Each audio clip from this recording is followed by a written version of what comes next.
Jérôme Béglé pour la politique. Jérôme, vous nous parlez déjà d'un livre de la rentrée littéraire. C'est un roman au contenu très politique et peut-être prémonitoire. R à hier est signé d'un journaliste, Bertil Scali, et d'un publicitaire, Raphaël De Andréis. Il imagine qu'à la prochaine élection présidentielle, les Français vont opter pour une dictature écologique. Devant les périls grandissants, les électeurs se résignent à porter au pouvoir un régime fort et autoritaire qui viendra corriger, les laisser aller et surtout punir sévèrement les entreprises et les citoyens qui ne seraient pas écologiquement irréprochables. Et le pire, c'est qu'au début de son mandat, la présidente nouvellement élue et son Premier ministre, un général à la retraite, recueillent une formidable popularité. Ils sont encouragés dans leur sévérité par les plus jeunes et par les médias.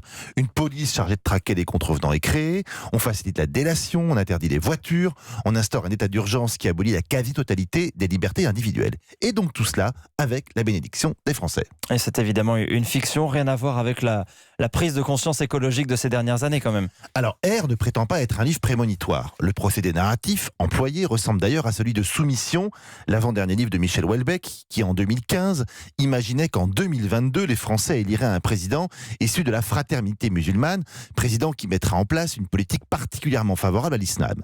Rien à ce jour ne permet de dire que Houellebecq, les auteurs de R, puissent avoir raison. Mais ces derniers appuient quand même là où ça fait mal. Entre les tenants d'un changement radical de nos modes de vie et ceux qui ne veulent pas remettre en question un modèle de société, l'écart se creuse. Cette opposition recouvre peu ou prou d'ailleurs un conflit de génération. Les jeunes, disons jusqu'au quadragénaire inclus, sont très imprégnés de cette nouvelle religion, tandis que leurs aînés savent que vivre à l'occidental pollue, et pour la plupart, ils ne sont pas prêts à accepter la décroissance ou un changement drastique de leurs habitudes de consommation. Et cette société à deux vitesses est très bien rendue dans le livre, puisque Samuel et sa femme se font régulièrement admonester par leurs enfants. Alors sans trop nous dévoiler ce livre, qu'est-ce que vous pouvez nous dire sur le mode de vie des héros dans ce livre R ? Alors Samuel est un cadre dans une multinationale, cadre qui pollue, dans une entreprise qui pollue, et sa femme Sylvia est infirmière. Il quitte Paris pour l'Aubrac, qui devient une espèce de principauté échappant à l'intégrisme écologique qui sévit dans le reste de la France. Cette région du sud du Massif central force ceux qui s'y installent à vivre sainement, à prendre conscience que l'équilibre de la nature est fragile, mais fait barrage aux Khmers verts qui sévissent dans le reste du pays, qui terrorisent les citadins, les obligent par exemple à s'entasser dans des appartements pour économiser l'énergie et imposent un régime alimentaire à tous. Le livre vire au cauchemar, même si cette terreur écologique finira par mourir de ses propres excès.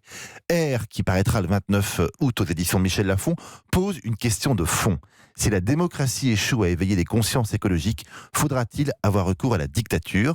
Et comme dans le livre, nos concitoyens pourraient-ils succomber à cette extrémité ?